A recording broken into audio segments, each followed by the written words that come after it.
동영상을 보셨듯이 저희들이 영광의 사랑 박스를 100박스 이상 월곡 일동 주민들에게 나누어 주었습니다. 그리스도의 사랑이 계속 확산되도록 여러분께서 협력해 주시면 대단히 감사하겠습니다. 제2차 세계대전 중 일본군에게 포로로 잡혀있던 미군 한 명이 본국으로 엽서 한 장을 보낼 수 있도록 허락을 받았습니다. 물론 그 엽서는 먼저 일본군이 내용을 철저히 검열하고 나서 보내주는 것이었습니다. 그런데 그 미군 포로는 그 엽서를 통하여 자기 안부를 전하는 척하면서 실제로는 어떤 군사적 정보를 본국에 보내려 했던 것입니다. 그래서 그는 검열하는 일본군이 눈치채지 못하도록 그 엽서 내용을 교묘하게 꾸몄습니다. 우선 수신 주소를 미국 어느 시, 어느 길, 어느 빌딩, 사무실 몇 호라는 식으로 썼는데 그것은 실제로 존재하지 않는 주소였습니다. 그 대신 그 주소 가운데 CIA라는 약자가 마치 별로 중요하지 않는 것처럼 가로 안에 들어 있었는데 그것은 바로 미 중앙정보부를 뜻하는 약자였습니다. 그 엽서를 받은 미국 우체국 직원은 그런 유령 주소로 엽서를 발송한 미군 포로의 의도를 알아차리고 그것을 미 중앙정보부로 보냈습니다. 정보 부원들이 그 엽서를 보니 내용은 간단했습니다.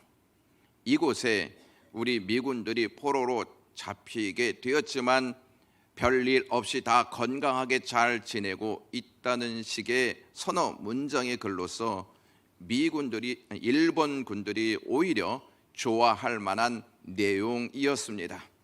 물론 미군 포로가 본국 정보부에게 그러한 의례적인 인사말을 전하려고 그렇게 어렵게 엽서를 보내지는 않았을 것이라고 짐작했던 정보 부원들은 여러모로 그 편지의 내용을 잘 검토해 보았습니다. 그러다가 그 엽서에 쓰여진 문구 중에 행이 바뀔 때마다 제일 첫물이 나오는 단어만 다시 모아 보았더니 아주 완전한 새 문장이 되어 있었습니다. 그것은 이곳에 지금 포로로 잡혀있는 우리 미군의 숫자는 몇 명이다 하는 내용이었습니다. 그것이 나중에 미군의 작전 우선순위나 혹은 포로 교환 시에 아주 요긴하게 쓰이는 정보가 되었습니다. 만약 그러한 내용이 그 엽서에 있다는 것을 일본군이 눈치챘더라면 절대로 우송해 주지 않았을 것입니다. 검열하는 일본군이나 미군 정보부가 똑같은 한 엽서를 읽었지만 미군 쪽에서만 그 편지의 핵심 내용을 찾아낼 수가 있었습니다. 믿음은 하나님의 의도를 찾아내어 그것을 가슴에 담고 삶으로 옮기는 것입니다. 믿는 사람들이나 믿지 않는 사람들이나 성탄을 기쁨으로 맞이하고 그 기쁨을 함께 나누려고 합니다. 성탄을 기쁨으로 맞이하는 것은 고무적이기는 하지만 그 기쁨이 믿음에서 나온 것인지 분위기나 문화를 통해서 나온 것인지 점검해 볼 필요가 있습니다. 그렇지 않으면 성탄의 본질은 퇴색되어 갈 것입니다. 성탄의 본질이 퇴색되면 하나님의 의도를 알지 못하고 성탄을 맞이하게 됩니다. 하나님의 의도를 알지 못하는 성탄은 신기루와 같습니다.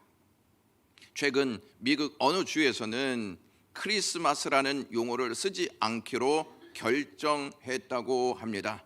크리스마스 대신 시즌스 그리팅스라고 하는 계절 인사 혹은 해피 할리데이스라고 하는 행복한 휴일이라는 말로 쓰자는 결정을 내렸습니다.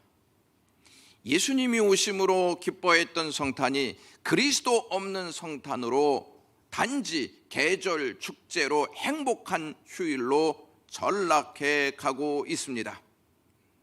예수 그리스도를 믿고 그리스도 안에서 기쁨을 누리고 있었던 미국이라고 하는 나라가 이제 예수 그리스도를 밀어내고 있는 형국입니다.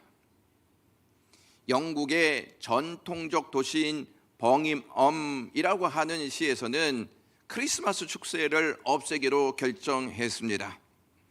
축제를 없앤다는 말을 듣고 이슬람 단체와 유대인 단체가 크리스마스 축제를 없애는 것을 반대했습니다. 매우 특이하지 않습니까? 예수 그리스도를 참된 구원자로 보지 않는 그들이 오히려 크리스마스 축제를 없애는 결정을 반대했습니다. 그런데 안타깝게도 기독교 단체는 아무도 시의 결정에 대해서 반대하지 않았다는 점입니다. 성탄절의 의미가 사라지고 계절 축제로 전락하는 가장 중요한 원인은 기독교인들의 성탄에 대한 자세 때문입니다. 이러한 양상은 우리나라도 예외가 될 수 없습니다. 이러한 현상이 왜 일어나고 있는 것일까요? 성탄의 본질이 퇴색되어 가고 있기 때문입니다. 성탄의 본질이 퇴색된 데에는 하나님께서 성탄을 통해 계시한 표적의 의미를 이해하지 못하거나 망각했기 때문입니다. 포로가 된 미국 병사가 미국으로 보내기 위해 작성한 엽서 한 장을 놓고 의도를 파악하지 못한 일본군과 의도를 파악한 미군이 대하는 태도가 달랐던 것처럼 성탄을 맞이하는 성도도 성탄을 주신 하나님의 의도를 아느냐 모르느냐에 따라서 성탄을 대하는 태도가 달라진다는 것입니다. 성탄을 맞이하는 우리는 미군 병사가 전하고자 하는 키포인트를 찾아낸 미국처럼 성탄을 통해 계시한 하나님의 의도를 찾아내서 퇴색되어가는 성탄에 하나님의 풍성한 사랑을 경험하는 역사가 있기를 주님의 이름으로 간절히 축원합니다. 그러기 위해서는 먼저 하나님께서 계시한 표적의 의미를 바르게 이해해야 합니다. 하나님께서는 하나님의 뜻을 계시하시기 위해서 기적과 표적을 사용하십니다. 기적이라고 하는 말은 일반적인 상식과 이성을 초월한 놀라운 일입니다. 예를 들면 의학적으로 치료가 불가능한 안진뱅이가 하나님의 능력을 통해 일어난 사건이라든지 앞을 보지 못한 맹인이 눈을 뜨는 사건을 통해서 하나님이 일하셨다, 놀라운 일이다 하는 것을 확인해 볼 수 있습니다. 성경에는 인간이 상상할 수 없는 초월적인 역사들로 가득 차 있습니다. 왜냐하면 하나님이 일하고 계시기 때문입니다. 오늘 본문 12절에는 이것이 너희에게 표적이니라 이렇게 말씀합니다. 표적이라는 말을 히브리 말로 오트라고도 하고 헬라어 말로 세메이온이라고도 하고 영어로는 사인이라고 번역합니다. 이 단어는 이적 혹은 기사로도 번역되기도 하는데 이적과 기적은 테라스라고 하는 헬라어로 번역됩니다. 표적이라는 이 말은 하나님의 특별 계시 사역의 방편들로 사건의 목적이나 의미를 뜻하고 기적이라고 하는 이 말은 사건의 성질을 표현하는 말입니다. 그러므로 표적과 이적 혹은 기적은 구분되어야 할 수밖에 없습니다. 표적은 하나님께서 어떠한 일을 말씀하시거나 주장하실 때에 표적을 통해서 그 말씀이 하나님으로부터 온 것임을 증거해 주십니다. 하나님께서 하신 약속을 확증시켜주는 표 혹은 증거가 표적입니다. 하나님은 구약 성경을 통해서 구원자가 이 땅에 올 것이다 하는 말씀을 계속해 오셨습니다. 이제 때가 참에 하나님의 약속이 구원자를 통해서 이루어지시는데, 이 땅에 오신 구원자가 표적을 통해서 하나님이 약속하신 메시아임을 드러내십니다. 그것이 예수님의 탄생을 통해서 확인해 볼 수가 있습니다. 여러분들이 잘 알고 계시듯이 예수님이 베들레헴이라고 하는 다윗 동네에서 태어나셨다는 것을 아십니다.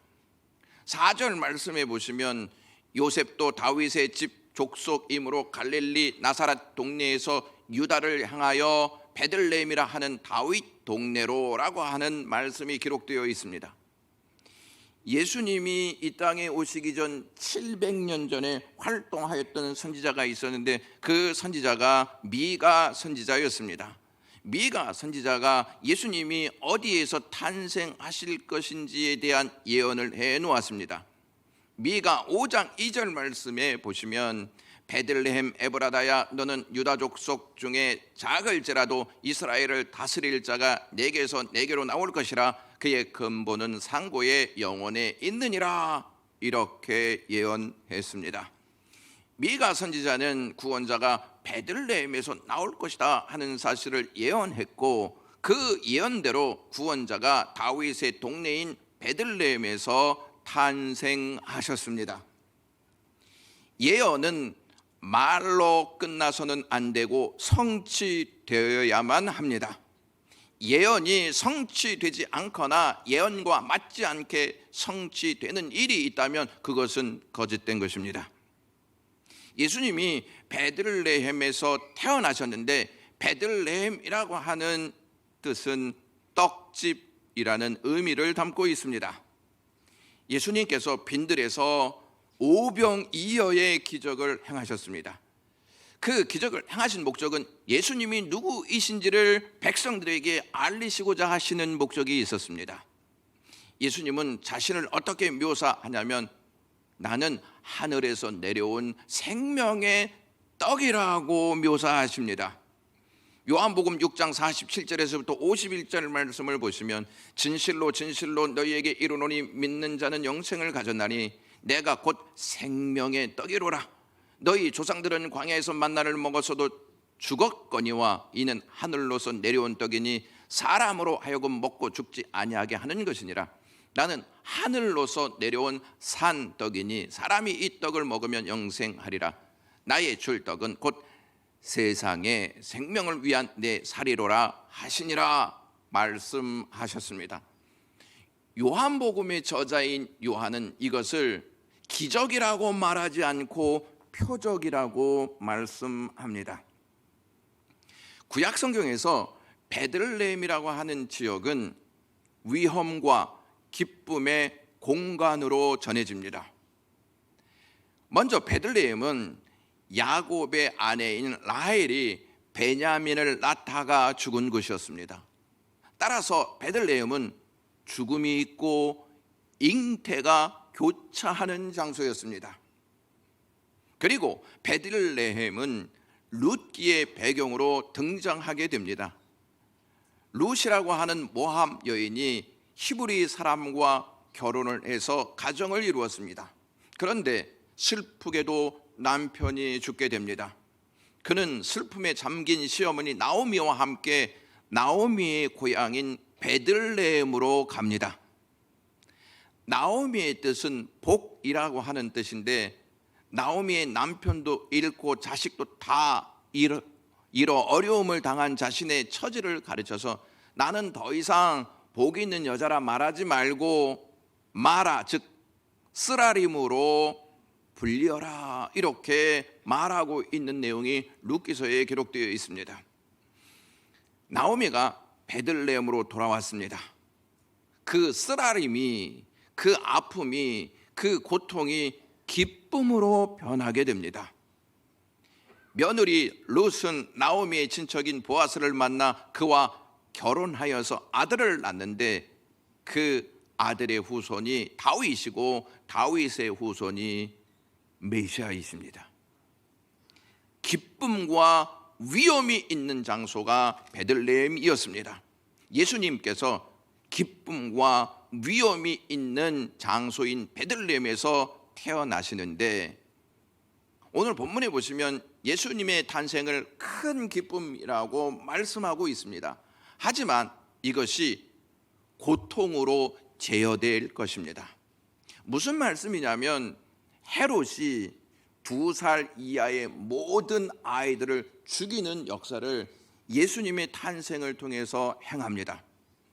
마태복음 2장 16절에서부터 18절 말씀 보시면, 이에 헤롯이 박사들에게 속은 줄 알고 심히 노하여 사람을 보내어 베들레헴과 그 모든 지경 안에 있는 산의 아이를 박사들에게 자세히 알아본 그때를 기준하여 2살부터 그 아래로 다 죽이니, 이에 선지자 에레미야를 통하여 말씀하신 바 라마에서 슬퍼하며 크게 통곡하는 소리가 들리니 라헬이 그 자식을 위하여 애곡하는 것이라, 그가 자식이 없으므로 위로받기를 거절하였도다 함이 이루어졌느니라 라고 말씀합니다.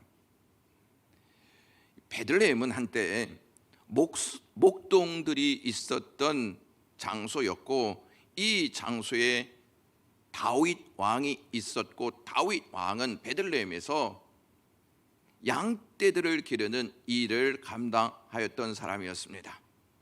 이 베들레헴이 하나님의 역사하심으로 역전이 되는 일이 벌어집니다. 무슨 말씀이냐면, 목동이었던 다윗을 형들보다 더 높이십니다. 가장 막내였던 이 다윗을 이스라엘의 왕이 되도록 하나님께서 기름을 부으십니다. 인간의 기대를 뒤엎었던 역사가 이것을 통해서 나타나게 됩니다. 인간은 겉모습을 통해서 판단하고 겉모습을 통하여서 그 사람을 인정하려고 하지만, 사무엘은 여호와는 중심을 보신다 하는 말씀을 통해서 하나님이 어떠한 사람을 통해서 역사하실지에 대해서 말씀합니다. 베들레헴에서 태어난 다윗은 사울 왕의 질투로 생명을 위협받습니다. 생명의 위협을 받은 이 다윗은 도주하면서 삶을 살아가는 어려운 상황이 그에게 있었습니다. 그런데 하나님께서 이 모든 상황을 극복하고 이스라엘의 2번째 왕으로 세우십니다. 하나님께서 다윗의 삶을 역전 드라마로 만들어 놓으신 사건을 사무엘서를 통해서 알 수가 있습니다. 예수님은요, 잘 알려지고 화려한 도시에서 사람들이 주목할 만한 모습으로 태어나지 않으셨습니다.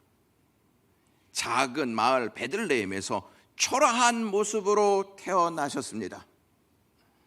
그런데 온 세상이 여기에서 태어나신 메시아에 대한 이야기로 하나가 된다는 것을 확인해 볼 수 있습니다.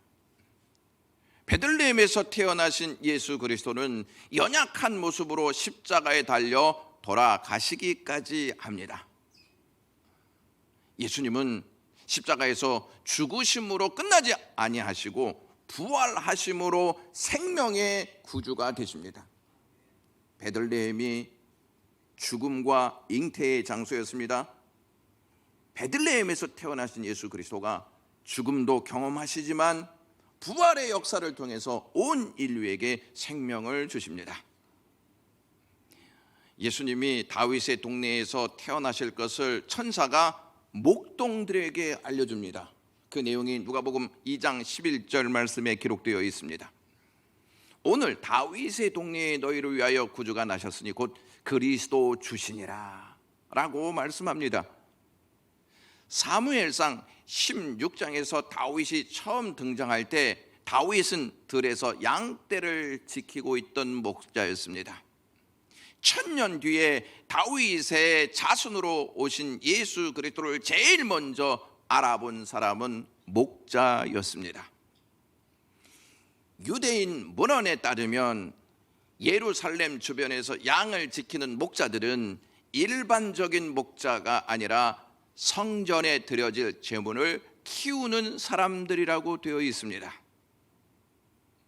우리의 죄를 대속하시기 위해 속죄 제물로 어린 양이신 예수 그리스도가 잉태되었습니다. 어린 양으로 오실 예수 그리스도를 하나님께서 천사를 보내서 목자들에게 알려주셨다는 이 대목이 매우 의미심장하다는 것입니다. 목자들은 양떼를 키우면서 메시아를 기다렸습니다. 베들레헴에 가면 예수 탄생교회가 있다고 합니다. 이 교회는 로마 콘스탄티 황제의 어머니 헬레나가 아기 예수가 태어난 곳으로 추정되는 마국간으로 쓰였던 동굴 위에 AD 339년에 교회를 세운 곳이었습니다. 이 교회의 입구가 특별한 메시지를 줍니다. 이 문은 매우 낮아서 고개를 숙이지 않고는 들어갈 수 없는 곳이라고 합니다. 그래서 이 문은 겸손의 문, 좁은 문이라는 별명을 가지고 있습니다. 이곳에서 예수님을 만나려면 반드시 겸손의 문을 통과해야 합니다. 즉 예수님은 낮은 곳으로 임하셨기에 우리가 낮아지지 않으면 그분을 만날 수 없다는 메시지입니다. 목자였던 다윗에게 임하셨던 하나님의 은혜가 당시 목자에게 임하셔서 그들이 기다렸던 구원자 메시아를 만나게 되는 은총을 입게 하십니다. 이 모든 것이 예수 그리스도가 하나님이 약속하신 구원자임을 알리는 표적이었습니다. 또한 12절 말씀에 이러한 내용이 있습니다. 너희가 가서 강보에 쌓여 구유에 누여 있는 아기를 보리니 이것이 너희에게 표적이니라. 예수님이 강보에 쌓여 구유에 누여 있다고 묘사되어 있습니다. 구유에 누이신 것은 다스리는 자의 모습으로 오신 것이 아니라 낮은 자의 모습으로 오신 것을 뜻합니다. 구유는 말 구유보다는 소나 낙이나 양이 먹는 먹이통입니다. 먹이통은 짐승에게 먹을 것을 제공하는 도구입니다. 예수님이 짐승의 먹이통에서 태어난 것은 사람들에게 먹을 것을 주어 사람을 살리라고 하는 의미가 담겨져 있습니다.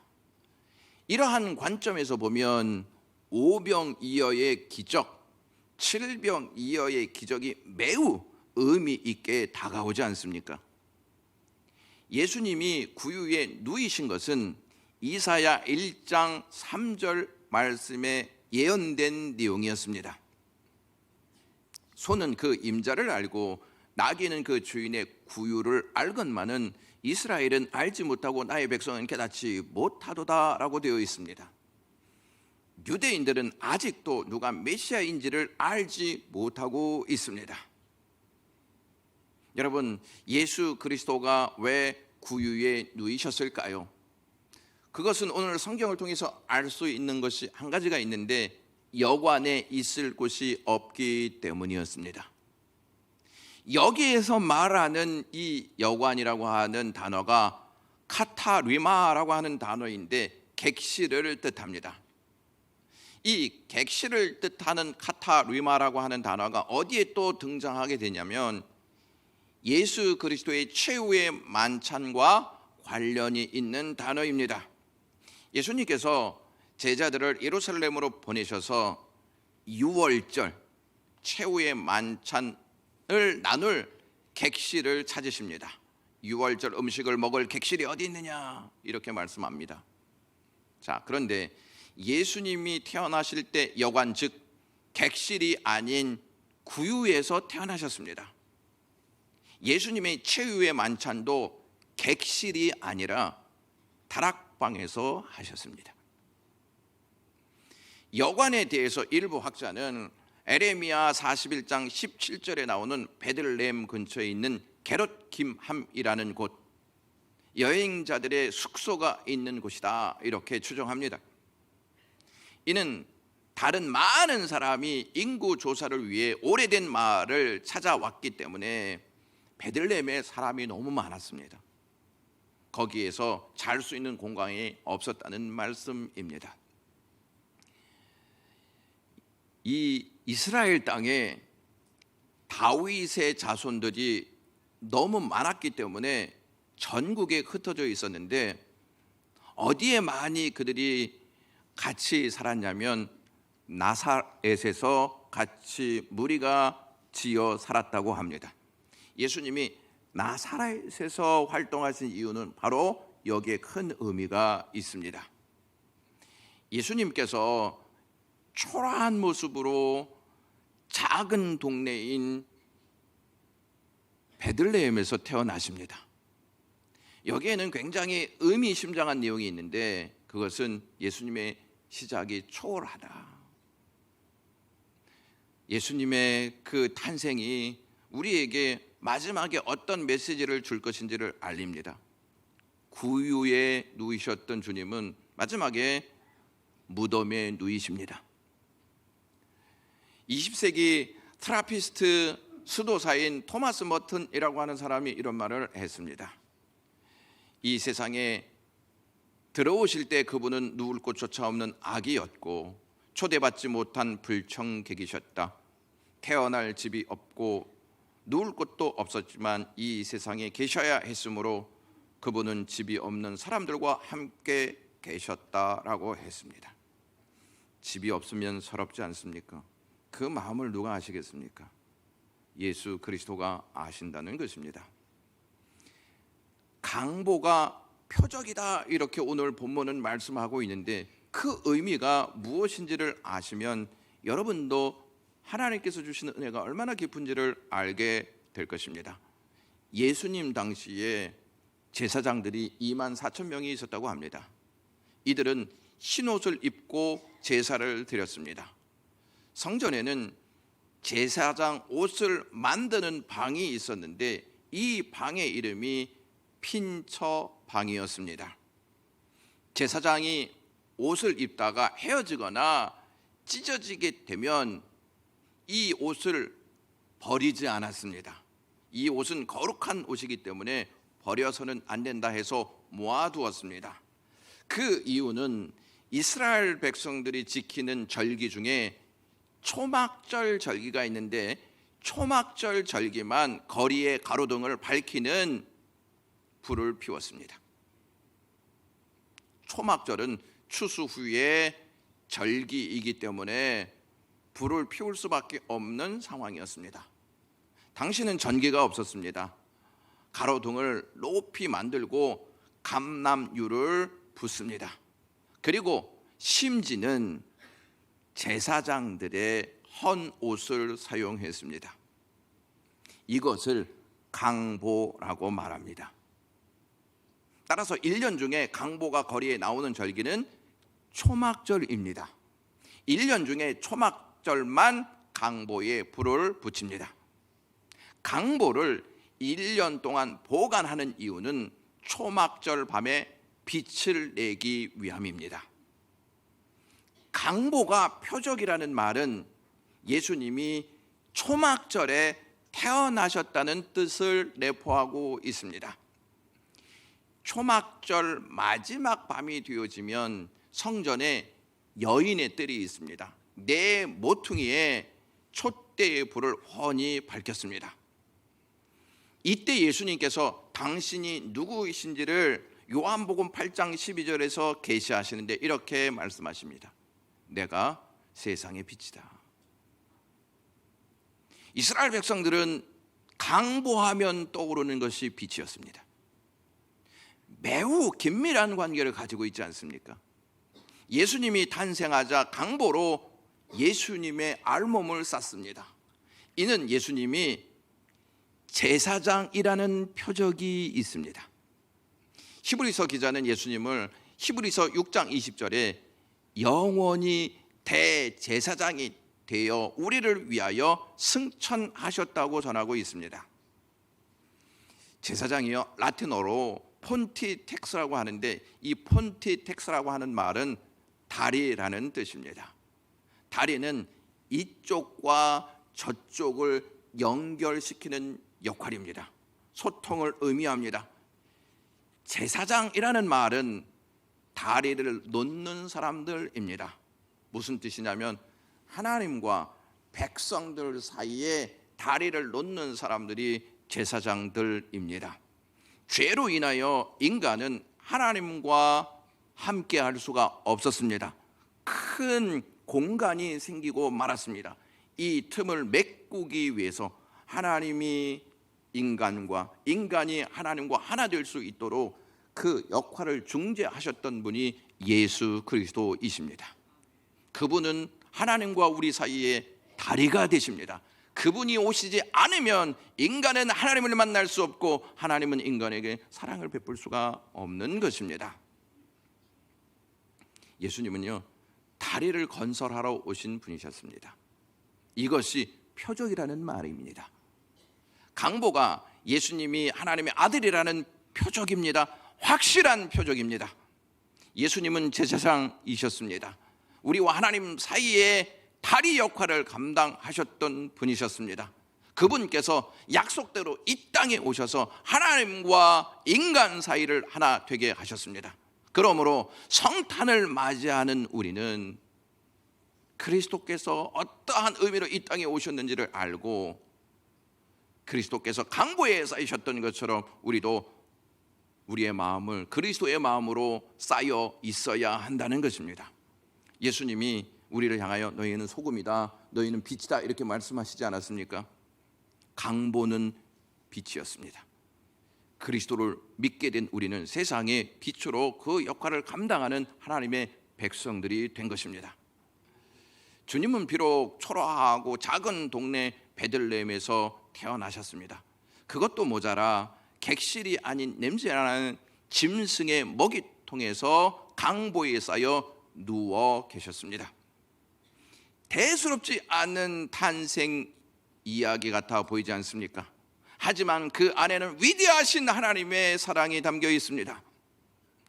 성탄절은 사랑이 표적이 되어 우리에게 나타난 날입니다. 따라서 성탄절의 본질은 하나님의 위대한 사랑입니다. 그 사랑이 우리에게 찾아온 것입니다. 하나님의 사랑을 보지 못한 성탄절은 빛이 바랜 사진과 같습니다. 빛 바랜 사진은 시대와 인물을 정확하게 알아볼 수가 없습니다. 위대하신 하나님의 사랑을 알지 못한 성탄절은 본질을 잃은 채 분위기와 문화를 따라 행동하게 됩니다. 하나님은 그리스도를 통해 사랑의 표적을 다 보여주셨습니다. 그럼에도 불구하고 인간은 눈이 어두워진 모습으로 그 사랑을 보지 못한 채 살아가고 있습니다. 사람들은 끝까지 하나님께 사랑의 표적을 보여달라고 요구할 것입니다. 우리 역시 상황이 어려워지면 하나님이 살아계시면 사랑의 표적을 좀 보여주십시오 이렇게 요구하지 않습니까? 마태복음 12장에 보시면 바리새인들이 예수님께 당신이 구원자라면 그에 맞는 표적을 보여주시오라고 하는 요구를 합니다. 주님은 다 보여주셨거든요. 그런데 그들은 믿지 않았습니다. 그들은 표적을 보지 못해서 믿지 않았던 것이 아니라 눈이 어두워서 믿지 않으려 했던 것입니다. 그래서 계속 표적을 구하고 있는 것입니다. 이들에게 예수님은 악하고 음란한 세대야 라고 책망하시면서 나는 너희들에게 요나의 표적밖에 보일 것이 없다 말씀하십니다. 요나의 표적이 담고 있는 의미가 무엇이냐면 십자가의 죽음과 부활의 역사입니다. 나는 너희들에게 십자가와 부활 사건을 통해서 내 표적을 보여줄 것이다. 여러분, 결론을 내리겠습니다. 주님은 탄생부터 공생의 마지막까지 사랑의 표적을 보여주셨습니다. 미군 포로가 한 장의 엽서 안에 정보를 넣어 보낸 의도를 안 미국 CIA 정보국이 알고 그것을 대응했던 것처럼 예수님의 탄생으로 하나님의 의도를 깨달은 하나님의 백성들은 작은 예수로 살아야 합니다. 작은 예수로 산다는 것은 하나님의 사랑을 전하는 사랑의 전달자들이라는 말씀입니다. 이 땅에 고통받고 있는 사람들이 많이 있습니다. 가난하고 집 없는 사람들이 많이 있습니다. 눈물 흘리면서 살아가는 사람들이 많이 있습니다. 이들에게 그리스도를 전해야 합니다. 그리스도를 전할 때 그들 안에서 사랑의 역사가 요동할 것입니다. 기도하겠습니다. 고마우신 주님, 오늘도 사랑이 표적이 되다라고 하는 제목으로 주의 사랑을 알게 해주셔서 감사합니다. 이 사랑을 계속 나누